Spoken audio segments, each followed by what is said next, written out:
My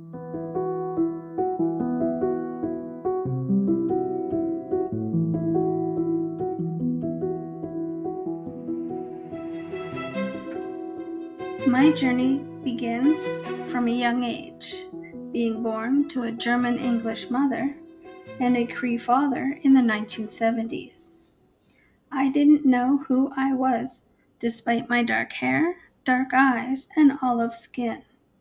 I had trouble being accepted by fellow First Nations and Métis members of my community. My struggles to have attachment to my culture ended before I was 14. My mushum joined our grandmothers and grandfathers early in life, while my kukum fell to dementia and Alzheimer's before I was in high school. I did not grow from their knowledge of hunting, fishing, hide cleaning, harvesting medicines, and other traditional teachings. My auntie helped share beading, moccasin making, and bannock making.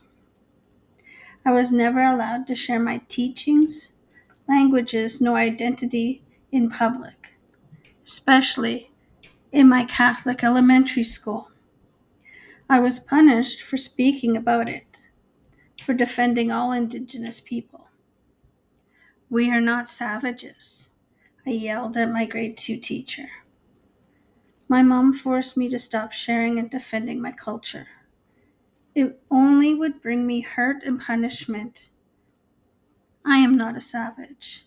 I am human. Only at home and at Cookham and Auntie's was I allowed to be me. My mother, furious that educational leaders would harm and punish a 7-year-old for pointing out she and her ancestors are humans, not criminals, was astonishing. My tears staining my face, the welts across my hands, red and hard to hide.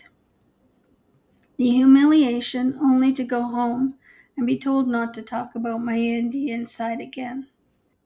It's not worth the fight. A single white mom in the city with no way to protect her Indian girls had to say that. The school and teachings would never get in trouble. Fear of retribution, I consumed my culture, teachings, language for as long as I could from my Cookham and Auntie, but in quiet. Even they said to remember this stays at Cookham and Auntie's, nowhere else. I learned my relationship to the land, to the elements, to our ancestors. That part never left me, but memories failed and faded. My teachings became lost, and I had very little connection, if any, left. My disconnection only grew from year to year. The traumas, racism, alcoholism, anger, and abuse not only followed me, but were my stories growing up. My need to have my identity whole grew. My disconnection sharpened. My questions became insistent. Who were my ancestors? Where did I come from? What did I not know about my culture and traditions? I didn't know what an elder was, or anything about ceremony or protocol. It took me 3 more decades before I found myself. A sense of belonging. In 2017, I got to participate in a sweat lodge ceremony. I asked my grandmothers and grandfathers if I had a Cree spirit name. I was humbled by the loud, "Yes, green butterfly woman." Finally, my connection to my culture and identity has been made whole, but not yet complete.